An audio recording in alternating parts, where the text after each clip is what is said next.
Mulher negra é humilhada no cinema pois alguém achou que tinha perdido o celular.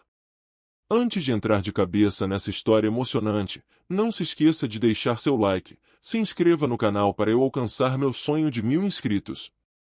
Estamos quase lá. E me diga também, de qual cidade você está assistindo? Ficaremos muito felizes em saber, deixe nos comentários. Marina Santos ajustou seu jaleco branco impecável enquanto caminhava pelos corredores do Hospital Universitário de São Paulo, onde trabalhava como neurologista há 5 anos. Aos 32 anos, ela havia conquistado respeito profissional através de muito esforço e dedicação, superando inúmeros obstáculos ao longo de sua jornada. Seus passos ecoavam pelo piso de granito enquanto ela pensava em como sua mãe, Dona Conceição, havia trabalhado como faxineira durante anos para garantir sua educação, e como seu pai, seu Jorge, dedicou fins de semana inteiros trabalhando como segurança para complementar a renda familiar. Naquela sexta-feira, após um plantão particularmente exaustivo, Marina decidiu fazer algo diferente para relaxar. O novo shopping center da Zona Sul havia inaugurado recentemente, com um complexo de cinemas moderno e confortável. Ela checou os horários em seu celular. Havia uma sessão do filme que tanto queria ver começando em 1 hora, tempo suficiente para chegar em casa, trocar de roupa e dirigir até lá.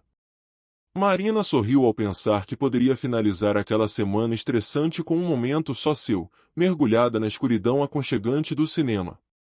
Em seu apartamento, Marina escolheu um vestido florido que sua mãe havia lhe dado de presente no último aniversário, complementando o visual com uma elegante bolsa de couro sintético marrom. Seus cabelos crespos naturais estavam presos em um coque elaborado, realçando seus belos traços.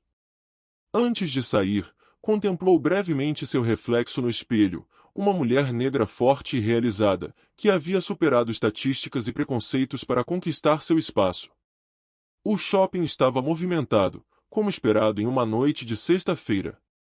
Marina comprou seu ingresso e decidiu passar na praça de alimentação para pegar uma porção de pipoca e um refrigerante antes do filme começar.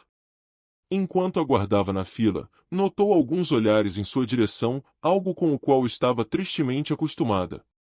Anos de experiência a haviam ensinado a ignorar esse tipo de situação, focando enxergada em seus objetivos e bem-estar. Faltavam ainda 20 minutos para o início da sessão quando Marina entrou na sala de cinema. Escolheu um assento na fileira do meio, seu lugar preferido para apreciar filmes. Ao seu redor, outras pessoas começavam a ocupar suas poltronas, casais, grupos de amigos, famílias. O burburinho das conversas e o aroma de pipoca criavam aquela atmosfera típica de cinema que ela tanto apreciava. Marina estava relaxada, finalmente sentindo o estresse da semana se dissipar. Uma família se acomodou na fileira à sua frente, pai, mãe e 2 crianças pequenas. Marina sorriu ao ver a animação dos pequenos, lembrando-se de quando seu pai a levava ao cinema nas raras ocasiões em que podiam se dar esse luxo.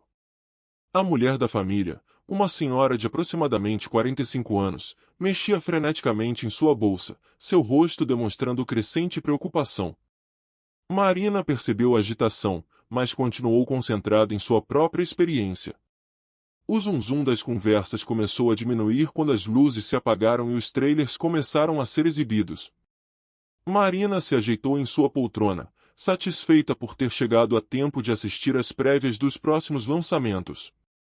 Foi nesse momento que sentiu um toque brusco em seu ombro. Era a senhora da fileira da frente, agora de pé, com uma expressão hostil em seu rosto. O que aconteceria em seguida mudaria completamente o rumo daquela noite.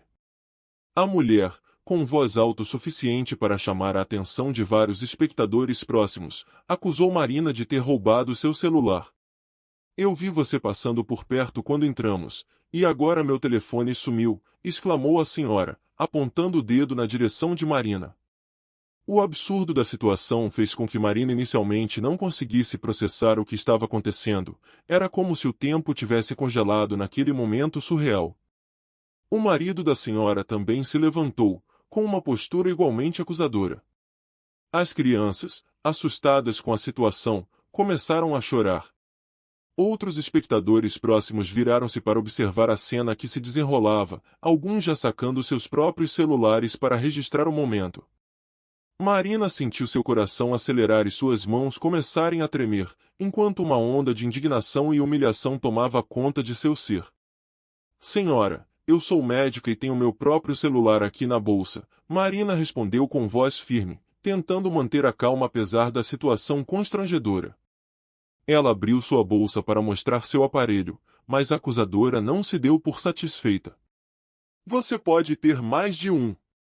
Quero que mostre toda a sua bolsa, exigiu a mulher, sua voz ficando cada vez mais alta. Neste momento, um segurança do cinema, atraído pela confusão, aproximou-se da fileira. As luzes da sala foram acesas, e o filme foi temporariamente interrompido. Marina, ainda sentada, sentia todos os olhares voltados para ela. Algumas pessoas começaram a murmurar, outras filmavam abertamente com seus celulares. O segurança, um homem negro como ela, aproximou-se com uma expressão que mesclava constrangimento e profissionalismo. Era evidente que ele compreendia a delicadeza e as implicações daquela situação. Naquele momento, Marina percebeu que sua noite de relaxamento havia se transformado em mais um episódio de racismo estrutural que ela conhecia tão bem, não como médica ou profissional respeitada, mas como uma mulher negra em uma sociedade que ainda carregava profundos preconceitos. A forma como responderia a essa situação não afetaria apenas sua noite, mas poderia ter um impacto muito maior do que ela imaginava. O segurança, que se identificou como Anderson, tentou mediar a situação com profissionalismo, mas era visível seu desconforto. Senhora, por favor, vamos resolver isso com calma, ele disse, dirigindo-se à mulher que acusava Marina. No entanto, a acusadora, que posteriormente se identificaria como Sandra Miller, continuava exaltada, agora atraindo ainda mais atenção com suas acusações cada vez mais estridentes, enquanto seu marido, Roberto, tentava aparentar uma postura mais contida, embora claramente apoiasse as acusações da esposa. Marina, mantendo sua dignidade, levantou-se lentamente de sua poltrona, sua postura ereta revelando anos de resistência contra situações de preconceito. Com voz clara e controlada, ela se dirigiu não apenas aos acusadores, mas a todos os presentes. Meu nome é doutora Marina Santos. Sou neurologista no Hospital Universitário. Estou aqui para assistir a um filme após um longo dia de trabalho, assim como todos vocês. Não roubei nada de ninguém, e me recuso a ser tratada como criminosa por causa da cor da minha pele.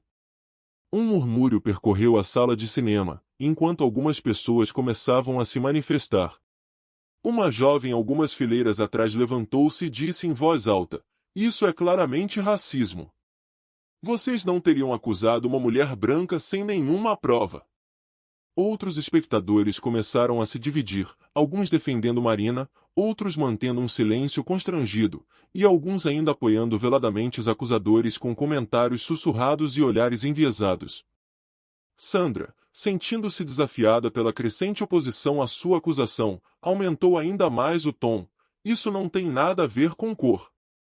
Meu celular sumiu depois que ela passou por perto. Quero que ela mostre a bolsa. Se não roubou, por que não quer mostrar?"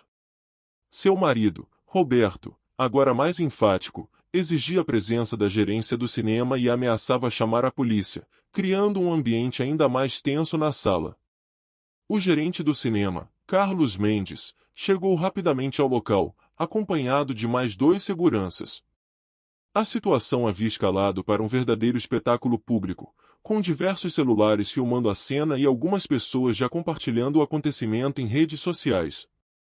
Marina podia sentir seu coração batendo forte, mas anos de experiência em situações de emergência no hospital a ajudavam a manter a compostura externa, mesmo quando por dentro estava devastada. Uma senhora idosa, sentada próxima à confusão, levantou-se com dificuldade e pediu a palavra. Com voz trêmula mas firme, ela se apresentou como Dona Cecília, professora aposentada. Eu estava observando quando todos entraram na sala. Essa moça estava sentada quieta em seu lugar o tempo todo. Como podem acusá-la sem nenhuma prova? Isso me lembra tempos que esperávamos ter superado em nossa sociedade. O clima na sala ficava cada vez mais tenso, com pessoas escolhendo lados e expressando suas opiniões. Marina observava tudo com um misto de tristeza e determinação. Aquela situação ia muito além de um celular perdido, era um retrato doloroso de preconceitos enraizados que ela enfrentava diariamente, mesmo ocupando uma posição de prestígio profissional. Cada olhar de desconfiança, cada sussurro preconceituoso ecoava experiências passadas que ela havia enfrentado ao longo de sua vida. Carlos, o gerente, tentava manter a ordem enquanto sugeria que todos se dirigissem ao escritório da administração para resolver a situação. Marina, no entanto, permaneceu firme. Não vou sair desta sala como se fosse culpada. A senhora perdeu seu celular? Sinto muito. Mas não vou me submeter a uma revista humilhante baseada apenas em preconceito. Se quiserem chamar a polícia, chamem. Tenho consciência limpa e conhecimento dos meus direitos. Neste momento, uma movimentação na fileira onde Sandra estava sentada chamou a atenção de todos. Miguel, seu filho mais novo, que estava chorando assustado com toda a confusão, puxou a manga da blusa do pai. Papai, olha aqui embaixo da cadeira. O menino apontava para algo parcialmente visível sob a poltrona. Roberto se abaixou para verificar, e seu rosto instantaneamente empalideceu. Era o celular de sua esposa, que havia escorregado e caído entre as poltronas. Um silêncio sepulcral tomou conta da sala. Sandra, ainda de pé, ficou paralisada ao ver seu marido erguer o telefone do chão. Seu rosto, antes vermelho de raiva, agora demonstrava um misto de vergonha e constrangimento. Algumas pessoas na plateia começaram a vaiar, enquanto outras aplaudiam Marina por sua postura digna durante toda a situação. O casal acusador, agora visivelmente constrangido, não sabia como proceder diante da descoberta. Marina observava a cena com um olhar que mesclava alívio e profunda tristeza. Aquela situação, embora resolvida em termos práticos, havia exposto feridas sociais profundas que continuavam abertas em nossa sociedade. O episódio poderia ter terminado ali, com um pedido de desculpas e o encerramento da confusão, mas algo dentro de Marina dizia que aquele momento precisava ser mais do que apenas mais um caso de racismo resolvido com um mal-entendido. O gerente Carlos, percebendo a gravidade da situação, tomou a iniciativa de se pronunciar. Em nome do cinema, peço desculpas à doutora Marina pelo constrangimento. Essa situação é inaceitável e tomaremos providências para que algo assim não se repita. Ele se voltou para Sandra e Roberto, aguardando que eles se manifestassem. O momento estava carregado de expectativa, enquanto todos esperavam para ver como aquela história se desenrolaria. O silêncio que pairava na sala de cinema foi quebrado por Sandra, que ainda segurava seu celular recém-encontrado com mãos trêmulas. Sua voz, antes carregada de acusações, agora saía entrecortada e baixa. Eu sinto muito. Mas suas palavras soavam vazias, insuficientes diante da magnitude da humilhação que havia causado. Marina permanecia em pé, sua presença agora dominando o ambiente não por acusações, mas por uma dignidade que emanava naturalmente. Os vídeos da situação já começavam a circular nas redes sociais, com hashtags relacionadas ao racismo estrutural ganhando força a cada minuto. Várias pessoas na plateia, indignadas com o ocorrido, compartilhavam suas próprias gravações do incidente. Entre elas estava Júlia Almeida, uma influenciadora digital com forte atuação em causas sociais, que havia registrado toda a sequência de eventos e já preparava um post contundente sobre o ocorrido. Marina, respirando fundo, tomou uma decisão que mudaria não apenas aquela noite, mas potencialmente a vida de muitas pessoas. Com voz firme e clara, ela se dirigiu a todos os presentes. O que aconteceu aqui esta noite não é um caso isolado. É algo que pessoas negras enfrentam diariamente em shoppings, lojas, elevadores e sim, até em cinemas. Sou médica, mas antes de verem minha profissão, muitos veem apenas minha cor. Isso precisa mudar. Entre os espectadores estava também Pedro Henrique, um jovem estudante de direito negro, que se aproximou de Marina com lágrimas nos olhos. doutora, sou estagiário no Centro de Direitos Humanos. O que aconteceu aqui foi crime de racismo, e a senhora tem todo o direito de processar. Sua fala foi interrompida por Roberto, o marido de Sandra, que tentava minimizar a situação. Foi apenas um mal-entendido, não precisa transformar isso em algo maior. O gerente Carlos, percebendo a dimensão que o caso estava tomando, ofereceu compensações imediatas, ingressos gratuitos, consumação, qualquer coisa para amenizar a situação. Porém, Marina ergueu a mão, silenciando gentilmente: não quero compensação. Quero transformação. Este cinema possui quantos funcionários negros em cargos de gestão? Quantos treinamentos sobre diversidade e antirracismo são oferecidos à equipe? As crianças de Sandra e Roberto observavam tudo com olhos arregalados, especialmente Miguel, o menino que havia encontrado o celular. Ele puxou a manga da blusa da mãe e perguntou em voz alta: mamãe, por que você achou que a moça bonita tinha pegado seu celular? A pergunta inocente da criança ecoou pela sala, carregando um peso que fez vários adultos presentes baixarem os olhos, envergonhados. Neste momento, Dona Cecília, a professora aposentada que havia defendido Marina anteriormente, levantou-se novamente. Trabalho com educação há 40 anos, e o que presenciei hoje é exatamente o que precisamos combater desde a infância. Este não pode ser apenas mais um caso que termina em pedidos de desculpas vazios. Suas palavras reverberaram pela sala, tocando profundamente os presentes. Anderson, o segurança negro que primeiro atendeu a ocorrência, aproximou-se de Marina e, quebrando o protocolo profissional, compartilhou: doutora, quantas vezes já fui chamado para abordar pessoas negras aqui, apenas por suspeita? Sua postura hoje nos dá força para mudar essa realidade. Sua confissão provocou mais murmúrios na plateia, evidenciando um problema sistêmico. A influenciadora Júlia, que continuava documentando tudo, aproximou-se de Marina com uma proposta: doutora, seu caso já está viralizando. Podemos transformar isso em um movimento maior. A senhora aceitaria participar de uma série de palestras sobre racismo estrutural? Sua história pode educar muitas pessoas. A proposta pegou Marina de surpresa, mas algo dentro dela se acendeu com essa possibilidade.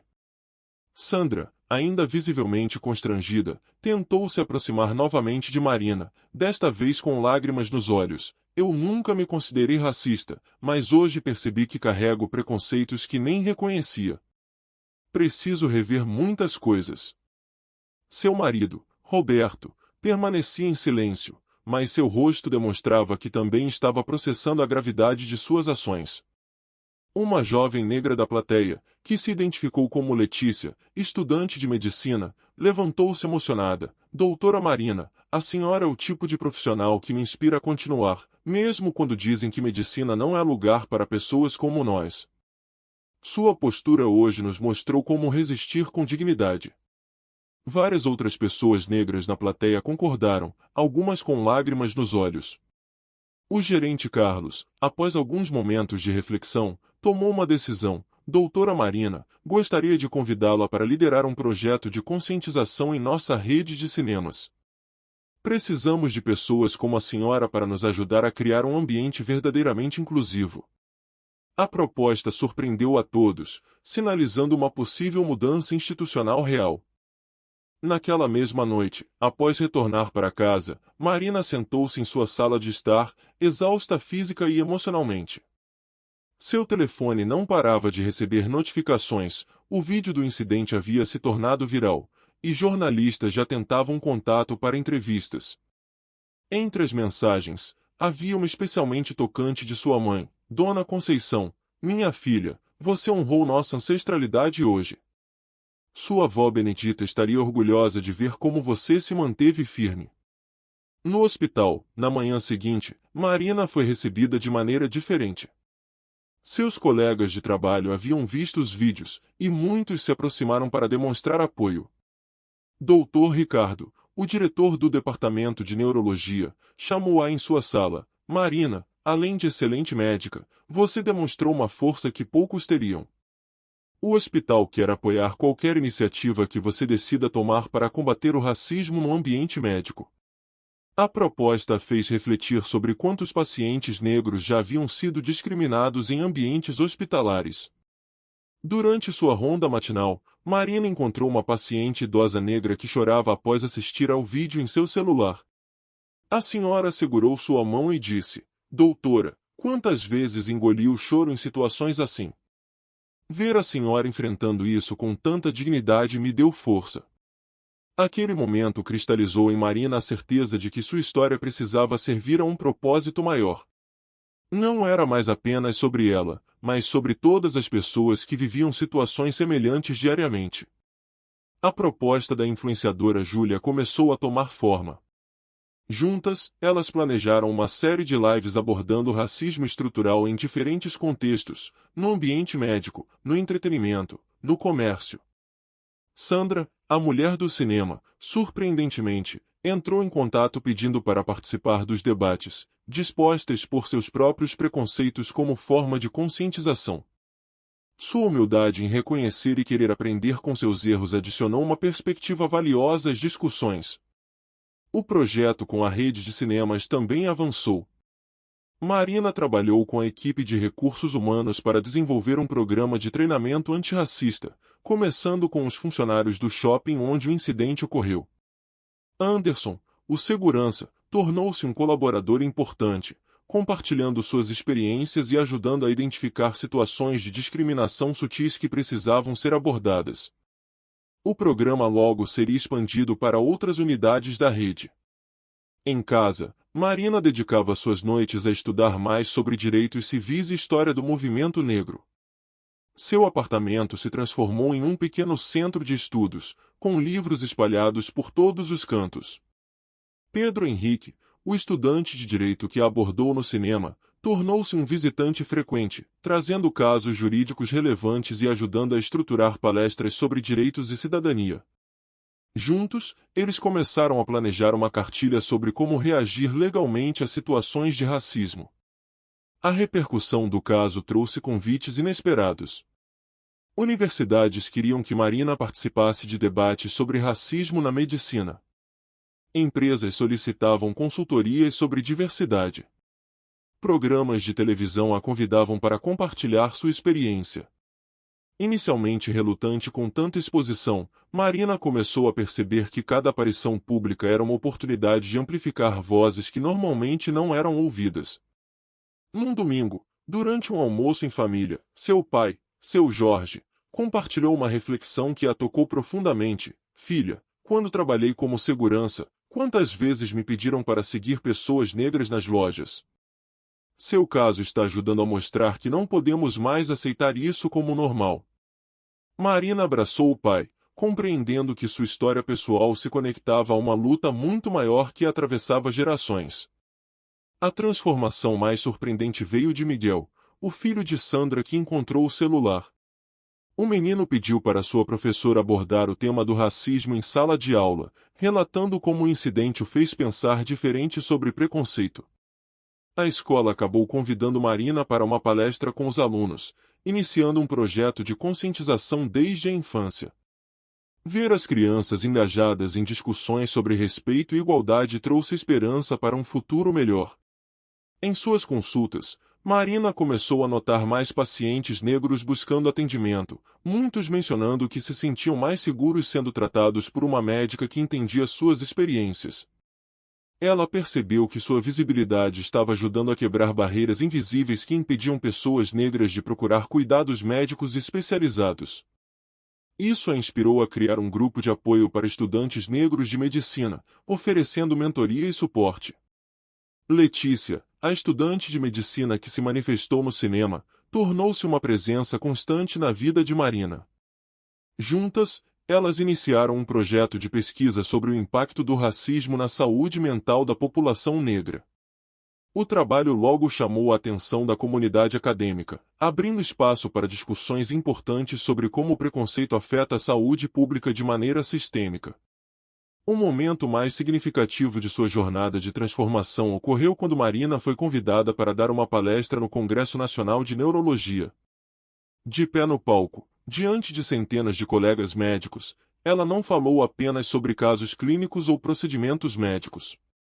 Ela compartilhou sua experiência pessoal e profissional como mulher negra na medicina, desafiando a audiência a reconhecer e combater o racismo estrutural na área da saúde. O silêncio atento da plateia indicava que suas palavras estavam provocando reflexões profundas. 6 meses após o incidente no cinema, Marina estava prestes a participar do maior evento de sua carreira, um simpósio nacional sobre racismo estrutural na sociedade brasileira. O evento, que seria realizado no mesmo shopping center onde tudo começou, reuniria especialistas, ativistas e pessoas comuns para discutir transformações sociais. O auditório, muito maior que a sala de cinema onde ela foi humilhada, estava completamente lotado, com mais de 1.000 pessoas aguardando o início das apresentações.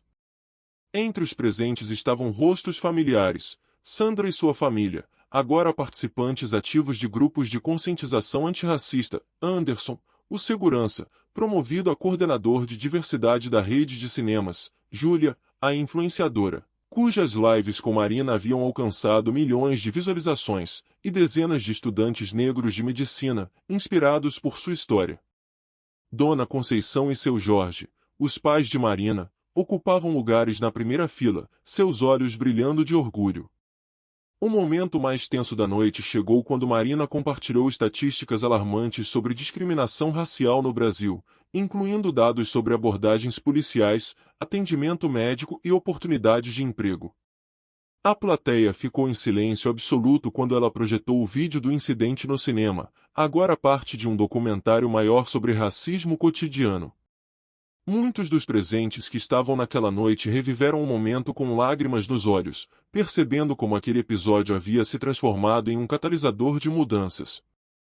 Durante sua fala, Marina foi surpreendida por uma apresentação especial. Dezenas de médicos negros que ela havia inspirado ao longo dos últimos meses subiram ao palco, cada um carregando um jaleco branco. Letícia, agora quase formada em medicina, liderou o grupo. Doutora Marina, cada um destes jalecos representa uma pessoa que encontrou força para continuar sua jornada na medicina graças ao seu exemplo. Somos a prova viva de que sua luta não foi em vão. O projeto que ela desenvolveu com a rede de cinemas havia se expandido para outras empresas do shopping, criando um protocolo de atendimento antidiscriminatório que estava sendo adotado por estabelecimentos em todo o país. Carlos, o gerente que inicialmente ofereceu apenas ingressos como compensação, agora coordenava um programa nacional de treinamento em diversidade. Ele subiu ao palco para anunciar que o shopping seria o primeiro do Brasil a ter uma ouvidoria específica para casos de discriminação racial. Sandra, em um momento de profunda emoção, pediu para falar. Com voz embargada, ela compartilhou como o incidente havia transformado não apenas sua vida, mas principalmente a de seus filhos. Miguel, que encontrou meu celular naquela noite, hoje lidera um grupo de discussão sobre racismo em sua escola. Ele me ensina todos os dias como ser uma pessoa melhor. A dor que causei à doutora Marina se transformou em uma lição que mudou gerações da minha família. O ponto alto da noite veio quando Marina apresentou o resultado de sua pesquisa sobre saúde mental e racismo, desenvolvida em parceria com Letícia. Os dados revelavam o impacto devastador do racismo estrutural na saúde psicológica da população negra, mas também mostravam como iniciativas de conscientização e empoderamento estavam começando a fazer diferença. O estudo seria publicado em uma das mais prestigiadas revistas médicas do mundo.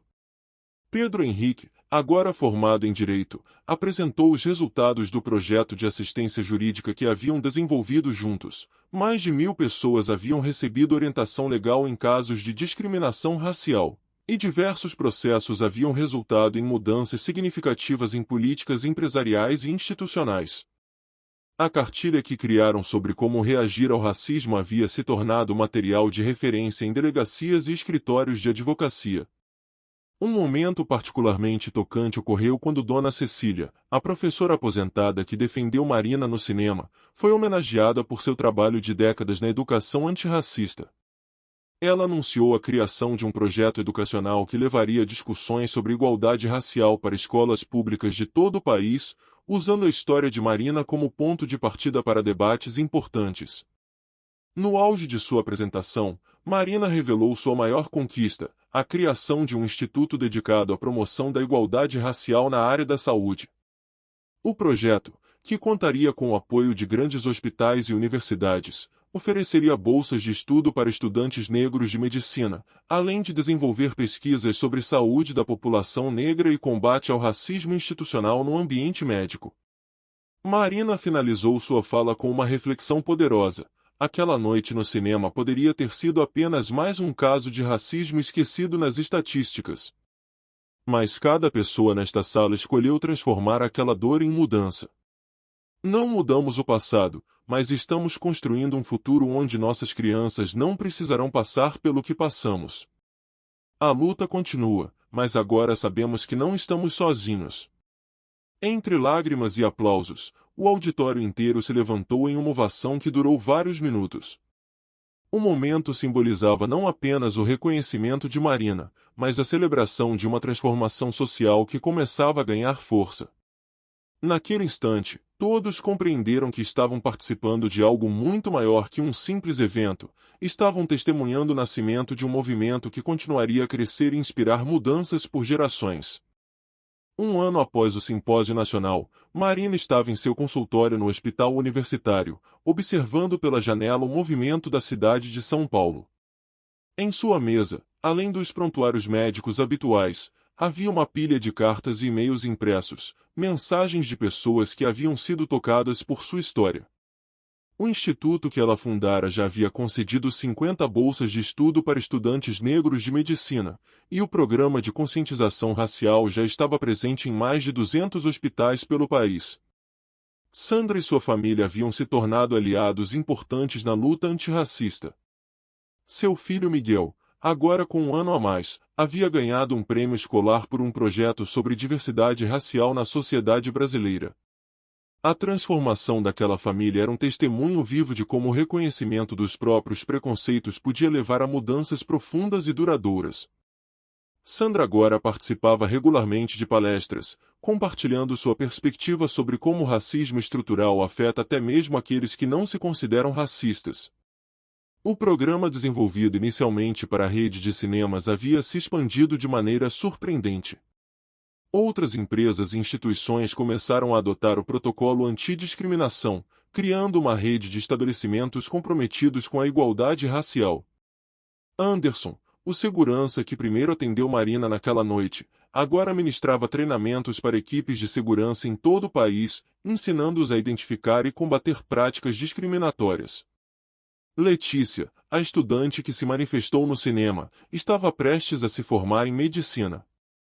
Ela já havia sido convidada para fazer parte da equipe do Instituto de Marina como coordenadora do programa de mentoria para novos estudantes.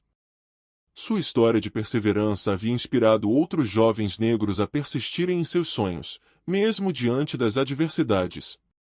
O grupo de apoio para estudantes negros de medicina, iniciado por Marina, agora contava com núcleos em várias universidades do país.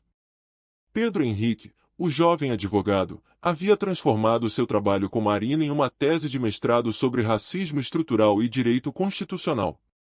A cartilha que desenvolveram juntos estava em sua terceira edição, agora incluindo casos reais e jurisprudência atualizada. O material havia se tornado referência para defensores públicos e advogados especializados em direitos humanos, sendo utilizado inclusive em concursos públicos. Dona Conceição e seu Jorge, os pais de Marina, haviam se tornado figuras respeitadas em sua comunidade. Suas histórias de luta para garantir a educação da filha inspiravam outras famílias a acreditarem na possibilidade de mudança através da educação. O exemplo deles havia motivado a criação de um programa de apoio para pais de estudantes negros de baixa renda, oferecendo orientação sobre oportunidades educacionais e direitos.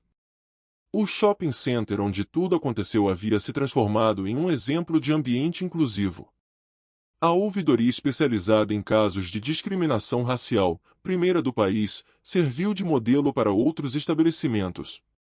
Carlos, o gerente, frequentemente era convidado para compartilhar a experiência em congressos e eventos empresariais. O caso havia demonstrado como uma resposta adequada a um incidente de racismo podia gerar mudanças institucionais positivas. Júlia, a influenciadora digital, havia transformado suas lives com Marina em uma série documental sobre racismo estrutural no Brasil. O projeto, disponível em uma grande plataforma de streaming, alcançava milhões de espectadores e era utilizado como material educativo em escolas e universidades. A série não apenas denunciava o racismo, mas também mostrava caminhos práticos para combatê-lo no dia a dia. Em sua última consulta daquele dia, Marina atendeu uma jovem negra que havia tentado suicídio após sofrer racismo no trabalho. Durante o atendimento, compartilhou sua própria história, mostrando como era possível transformar a dor em força. A paciente, em lágrimas, revelou que já conhecia sua história através das redes sociais e que isso havia lhe dado coragem para buscar ajuda. Aquele momento cristalizou para Marina a importância de manter viva a memória daquela noite no cinema. Naquela mesma noite, Marina recebeu uma ligação inesperada. Havia sido indicada ao Prêmio Direitos Humanos da ONU por seu trabalho no combate ao racismo estrutural. A indicação não era apenas um reconhecimento pessoal, mas uma validação de como pequenos atos de resistência podiam gerar ondas de transformação social. A menina que um dia sonhou em ser médica agora estava mudando não apenas vidas individuais, mas também estruturas sociais profundamente enraizadas. Em seu apartamento, contemplando a cidade iluminada, Marina refletia sobre como uma noite que deveria ter sido apenas de lazer havia se transformado em um marco de mudança social. Seu telefone tocou. Era uma mensagem de Letícia compartilhando a notícia de que mais 3 estudantes negros haviam sido aprovados na residência médica. Marina sorriu, sabendo que cada pequena vitória era parte de uma transformação maior, um processo contínuo de cura e mudança que atravessaria gerações. 5 anos se passaram desde aquela noite no cinema. Em uma manhã ensolarada de domingo, Marina caminhava pelos corredores do hospital universitário, agora como diretora do departamento de neurologia. As paredes do hospital exibiam cartazes do mais recente programa de residência médica. Nas fotos, rostos diversos refletiam uma mudança significativa na composição do corpo médico. Dos últimos 100 residentes aprovados, 40 eram negros, um número impensável há alguns anos. O instituto fundado por Marina havia se tornado uma referência internacional em pesquisa sobre saúde da população negra. Pesquisadores de diversos países visitavam São Paulo para conhecer o trabalho desenvolvido ali. O programa de bolsas já havia formado mais de 300 médicos negros, muitos dos quais retornavam às suas comunidades de origem para prestar atendimento em áreas carentes. A transformação não era apenas numérica, mas principalmente cultural. Naquela manhã específica, Marina participaria de uma cerimônia especial.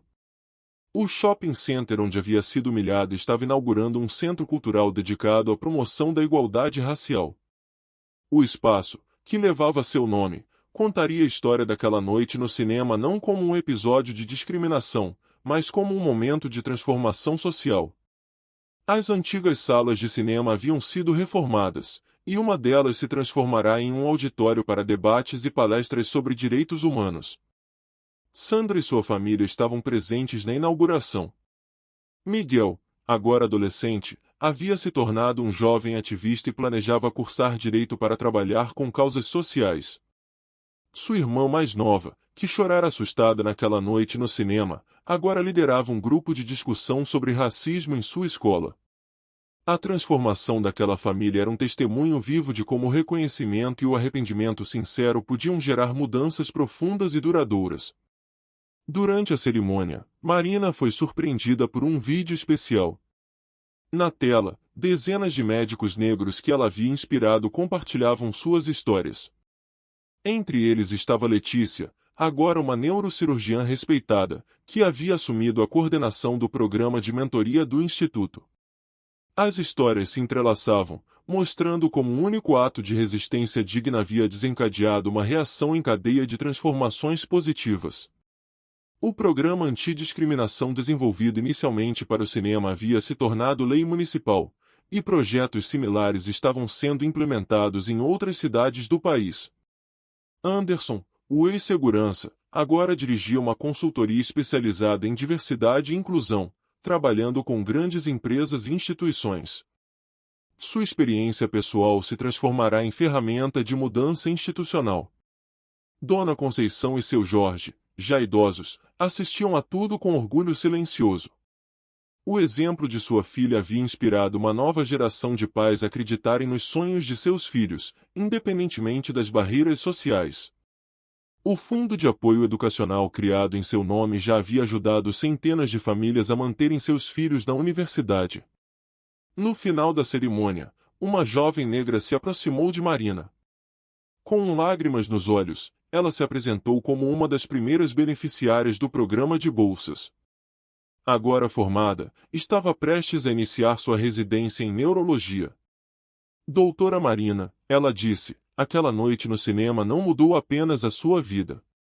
Mudou o futuro de pessoas que a senhora nem conhecia. Naquele momento, Marina compreendeu que sua história havia se tornado maior que ela mesma. O incidente que poderia tê-la diminuído havia se transformado em um farol de esperança e mudança. Cada novo médico negro formado, cada política antidiscriminação implementada, cada mente transformada era parte de um legado que continuaria muito além de sua própria existência. Em seu consultório, Marina mantinha moldurada uma frase de sua avó Benedita: "A dor que não nos quebra nos transforma." Ao seu lado, uma foto da formatura da primeira turma de bolsistas do Instituto mostrava sorrisos que carregavam não apenas alegria, mas também a certeza de que a mudança era possível. O episódio do cinema havia se transformado em um capítulo importante na luta contra o racismo no Brasil, não por causa da discriminação sofrida, mas pela forma como a resposta a ela havia mobilizado pessoas e instituições. À noite, voltando para casa, Marina passou pelo cinema onde tudo começara. O local agora exibia um cartaz permanente com os dizeres: "Aqui, em 2025, uma injustiça se transformou em movimento de mudança." Ela sorriu, sabendo que sua história continuaria inspirando outras pessoas a transformarem suas próprias experiências de dor em instrumentos de transformação social. O cinema, que um dia foi palco de discriminação, agora era símbolo de como a dignidade e a resistência podiam mudar não apenas vidas individuais, mas toda uma sociedade. A história de Marina havia se tornado um lembrete poderoso de que cada pessoa carrega em si o potencial de transformar realidades. O racismo estrutural, embora ainda presente na sociedade brasileira, encontrava agora resistência mais organizada e consciente. A cada novo médico negro formado, a cada política antidiscriminação implementada, a cada mente transformada, o sonho de uma sociedade verdadeiramente igualitária se tornava um pouco mais próximo da realidade.